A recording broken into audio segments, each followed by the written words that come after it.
Shopping mall या कपड़े जूते की दुकानों पर अब तक आपको तरह तरह की भारी छूट के ऑफर देखने को मिलते थे। 50% से लेकर 80% तक की सेल ग्राहकों को लुभाने के लिए दुकानदारों का सबसे बड़ा हथियार रही है। दुकानदारों और ब्रांड्स का मकसद यही रहता था कि ज्यादा से ज्यादा ग्राहक आएं और ऑफर देखकर खरीदारी करें। लेकिन अब तस्वीर बदलने वाली है। 22 सितंबर यानी कि जीएसटी की नई दरें लागू होने के बाद शायद आपको ऐसे ऑफर ना देखने को मिलें। दरअसल कपड़ा और जूते बनाने वाली कंपनियां और दुकानदार जीएसटी की दर कम होने का पूरा फायदा ग्राहकों को दे रहे हैं, जिसका फायदा 2500 से कम कीमत वाले सामान पर मिल रहा है। ऐसे में अब कंपनियां अपने मुनाफे से जो छूट देती हैं उसे कम कर देंगी। दरअसल 22 सितंबर से कपड़ा और जूतों के कारोबार पर जीएसटी की नई दरें लागू हो रही हैं। इन नई दरों का सीधा असर ग्राहकों पर पड़ेगा। पहले 1000 रुपए तक के कपड़े और जूतों पर 5% जीएसटी लगता था और उससे ऊपर 12% जीएसटी लगाया जाता था।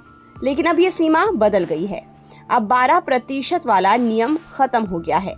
इसलिए 2500 से ऊपर के सामान पर 18% जीएसटी लगेगा, जिससे उनकी कीमत बढ़ जाएगी।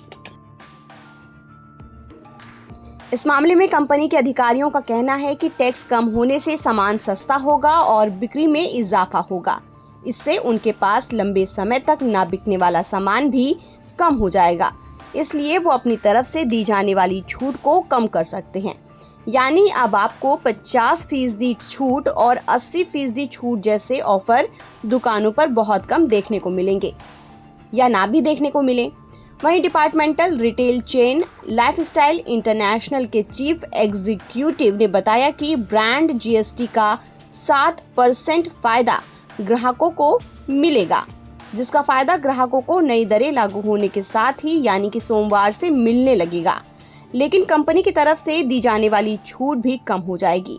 उन्होंने कहा कि वो इस रविवार तक सभी सामान पर नए दाम लिख देंगे और ग्राहकों को उसका पूरा फायदा देंगे। इसी तरह वुडलैंड के मैनेजिंग डायरेक्टर ने भी छूट घटाने की बात कही है। बता दें कि पिछली 10 तिमाहियों से कपड़ा और जूतों का कारोबार छूट और सेल पर ही टिका हुआ था, क्योंकि बाजार में मांग कमजोर थी। लेकिन अब उम्मीद की जा रही है कि टैक्स में राहत मिलने से ग्राहकों की खरीदारी बढ़ेगी और कंपनियों को भारी डिस्काउंट देने की जरूरत भी नहीं पड़ेगी। ऐसे में कहा जा सकता है कि ग्राहकों को अब सामान पर सीधे टैक्स का फायदा तो मिलेगा, लेकिन भारी भरकम छूट वाले ऑफर नहीं दिखेंगे। यानी शॉपिंग का अंदाज अब पहले जैसा नहीं रहेगा। ताज़ा अपडेट के लिए आप बने रहिए नवभारत टाइम्स के साथ।